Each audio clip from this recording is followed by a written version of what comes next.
का अनुभव होता है। जब हम गणतंत्र दिवस मनाते हैं तो एक राष्ट्र के रूप में हमने मिलजुल कर जो उपलब्धियां प्राप्त की है उनका हम उत्सव मनाते हैं। भारत विश्व की सबसे पुरानी जीवंत सभ्यताओं में से एक है। भारत को लोकतंत्र की जननी कहा जाता है, फिर भी हमारा आधुनिक गणतंत्र युवा है। स्वतंत्रता के प्रारंभिक वर्षों में हमें अनगिनत चुनौतियों और प्रतिकूल परिस्थितियों का सामना करना पड़ा। लंबे विदेशी शासन के अनेक बुरे परिणामों में से दो कुप्रभाव थे, भयंकर गरीबी और निरक्षरता। फिर भी भारत अविचलित रहा। आशा और विश्वास के साथ हमने मानव जाति के इतिहास में एक अनूठा प्रयोग शुरू किया। इतनी बड़ी संख्या में इतनी विविधताओं से भरा जनसमुदाय एक लोकतंत्र के रूप में एकजुट नहीं हुआ था। ऐसा हमने इस विश्वास के साथ किया कि हम सब एक ही हैं और हम सभी भारतीय हैं। इतने सारे पंथों और इतनी सारी भाषाओं ने हमें विभाजित नहीं किया है, बल्कि हमें जोड़ा है। इसलिए हम एक लोकतांत्रिक गणतंत्र के रूप में सफल हुए हैं। यही भारत का सार तत्व है। ये सार तत्व संविधान के केंद्र में रहा है और समय की कसौटी पर खरा उतरा है। स्वतंत्रता संग्राम के आदर्शों के अनुरूप हमारा गणतंत्र को आधार देने वाला संविधान बना। महात्मा गांधी के नेतृत्व में राष्ट्रीय आंदोलन का उद्देश्य स्वतंत्रता प्राप्त करना भी था और भारतीय आदर्शों को फिर से स्थापित करना भी था।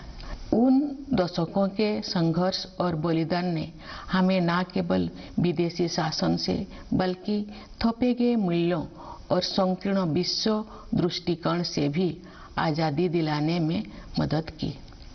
शांति, बंधुता और समानता के हमारे सदियों पुराने मूल्यों को फिर से अपनाने में क्रांतिकारियों और सुधारकों ने दूरदर्शी और आदर्शवादी विभूतियों के साथ मिलकर काम किया।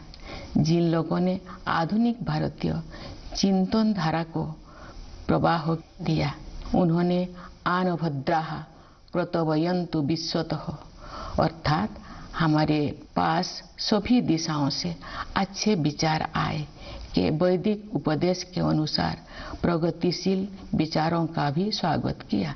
लंबे और गहन विचार मंथन के परिणाम स्वरूप हमारे संविधान की संरचना हुई।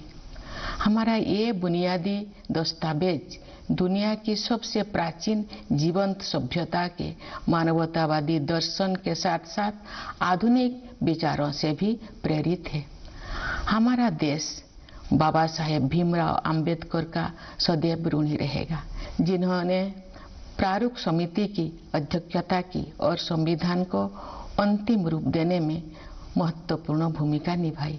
आज के दिन हमें संविधान का प्रारंभिक मसौदा तैयार करने वाले विधिवेत्ता श्री B.N. राव तथा अन्य विशेषज्ञों और अधिकारियों को भी स्मरण करना चाहिए, जिन्होंने संविधान निर्माण में सहायता की थी।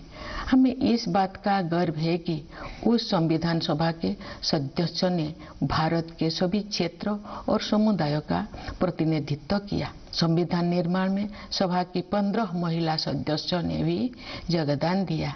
संविधान में निहित आदर्शों ने निरंतर हमारे गणतंत्र को राह दिखाई है।